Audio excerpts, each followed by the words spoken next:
Hello everyone, thanks for tuning into today's first video to the April 2019 Muppet forecast for today's first video. So I have a quick review of March's forecast, then we'll give you the April forecast, and then we shall have a sneak peek at the very end for May. So just say that coming up later on, we're going to have the ECMWF 30-day look ahead. So that's sort of like covering the whole of April as well. So that was going to be with you later on early this afternoon, and then after that we'll have a week 10-day video update as always on the homepage. Right, so the April forecast. Well, let's deal with March first of all. So we haven't got any stats in for March yet. All we can go on is essentially temperature provisional to the 30th. They're very late updated for CT at Hadley for some reason. Up to the 30th, it was standing at 7.9, an anomaly of over 2 degrees above average. So obviously this will be a very mild, really quite warm March. But we wait to see where the CT comes in. We haven't got the UK-wide data either. So all we can say is it's been a very mild March, and a month of 2 halves. The first couple of weeks were very unsettled. The second couple of weeks were very dry. So I imagine that precipitation will be coming out quite close to average in the end, with the 2 unsettled weeks being offset by the 2 drier weeks, and we probably won't have a big deviation for precipitation. Now, the GazWeather.com March forecast was actually for a slightly colder than average month. We thought that it would be an unsettled month, particularly the first sort of half to 3 weeks, and then we was expecting high pressure to develop sort of in the final 10 days or so and bring about a spell of proper spring weather. I think we did identify correctly the month of 2 halves. So the first half very unsettled, the second half much more anticyclonic. Where we went wrong is that with the unsettled weather in the first half of the month, it was actually very mild with that unsettled weather, whereas we was expecting it to be rather cooler variety of unsettled weather. I have to say, it never really felt particularly mild in the first half of March. There was a lot of strong winds, and that did make it feel quite cold. But the temperature on the thermometer was relatively mild through the first half of the month, so that's how we came away with a very mild month, because it was mild with the unsettled weather in the first half, and then of course we went into proper spring-like warmth in the second half. So a bit of a mixed bag. I think the overall trends for the March forecast from GazWeather wasn't too bad in terms of the pattern, correctly identifying the unsettled first half followed by spring in the second half. But we did again underestimate the warmth in terms of the temperature, so that went rather wrong. And as far as precipitation is concerned, well, again, I thought it was going to be quite an unsettled month. It was unsettled in the first half, it was drier in the second half, so it's a mixed bag for the March forecast. This broad pattern we correctly identified, but particularly in terms of temperature, we was quite widely out with that.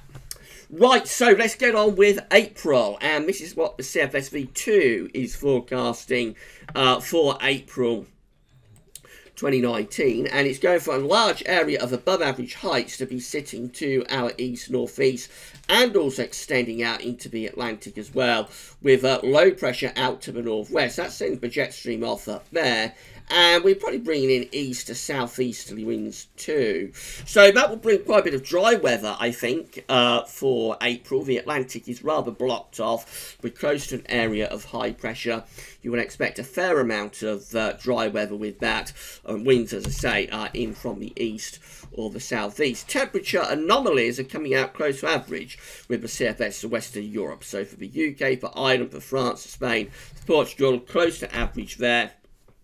And that actually is rather cool compared to what we've had recently. We have had a long run now, well, 2 months anyway, of very substantially above average temperature anomalies. Across northern and eastern parts of Europe, it's tending to look warmer through those areas. So the warmth is really in the east and the north and the northeast of Europe for April. The west of Europe is looking closer to average. Precipitation wise, very dry, and that of course is because we've got a big area of high pressure over northern Europe, but also extending through sort of western Europe and out into the Atlantic as well. So all of this area is covered by high pressure. That sends the jet stream off up there, of course, so the low pressures are up here. and it gives us a mainly anticyclonic dry month. But because the wind is easterly, the temperature anomaly isn't overly warm. So close average for temperatures, but another very dry month being forecast for April by CFSV2.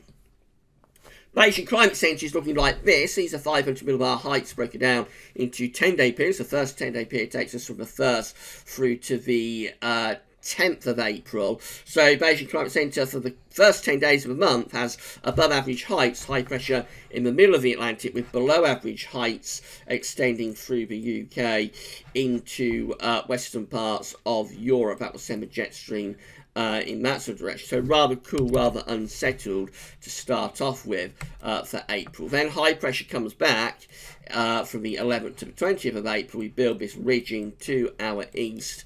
It also extends out into the Atlantic as well. So that's very similar to what the CFS is showing. Low pressures up there, jet stream pushed off up there. So that's obviously turning drier and warmer through the middle part of April. And we keep that anticyclonic signal going then into the final 10 days. This is the 21st through to the 30th of April, with again above average height centred over the top of the country. Jet stream will be moved off up to our north. So again, goes to high pressure, bringing a lot of dry, settled weather.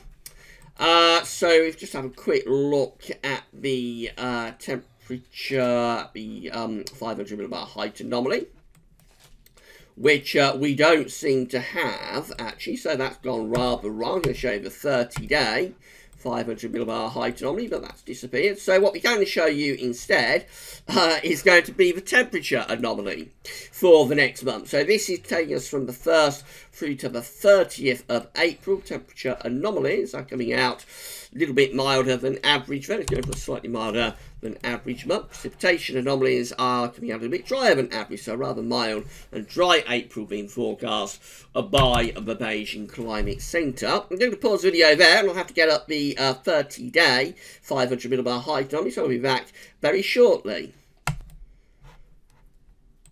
Right, so with that, we've got the 500 millibar height anomaly from Bayesian Climate Centre for the next 30 days. So this is how it is looking for April. And it's quite an anticyclonic signal, actually, despite the unsettled start that the model is going for. Overall, above average heights, high pressure for April, extending in from the Atlantic into much of Europe. So it is actually all that far removed from what the CFS is showing for April, actually. Low pressure's up there, jet stream is up there too.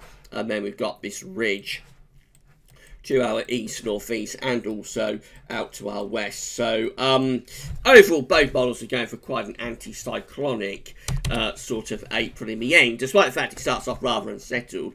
Rather overall, quite anticyclonic April, with Bayesian Climate Centre going for average to slightly above average temperatures, and precipitation actually coming out a little bit drier than average.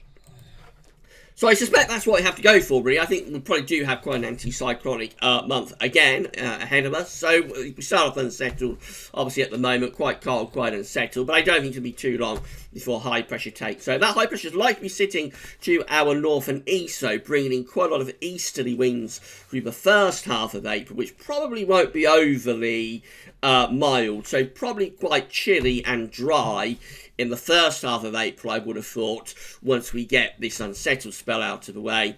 And then I suspect we're likely to see warmer conditions developing through the second half of the month as the high pressure begins to reposition and starts to pull the winds up from more of a southerly direction. Probably little unsettled interludes likely through the month, but I would suspect overall high pressure is in control for this April. So a relatively mild, relatively warm and pretty dry month, I think, is on the cards yet again. So I think go for temperatures around a degree or so above average, and precipitation I expect comes out a little bit drier than average once again. Finally, a sneak peek of May. So this is what the CFS V2 700 millibar height anomaly is going for May. It's seeing an area of above average height centred close to Greenland, so a bit of northern blocking, with low pressure in the middle of the Atlantic. There's nothing much else to go on. All I'd say about that is that high pressure towards Greenland around May, June, July, August, those sort of months, when you've got high pressure there, it's normally a pretty poor signal because you'll normally tend to start sticking up a trough of low pressure into the western part of Europe and the North Atlantic underneath that block. So that may be a rather cool and unsettled signal for May, but it's a very weak signal. There's not much to go on there, so I don't think it's worth worrying about.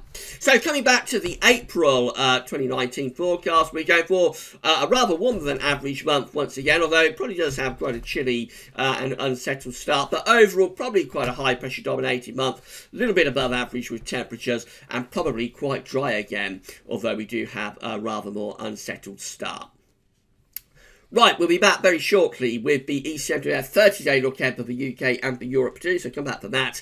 And then this afternoon, we'll have your week to 10-day video update as usual. That's all for now, though, and thanks for watching.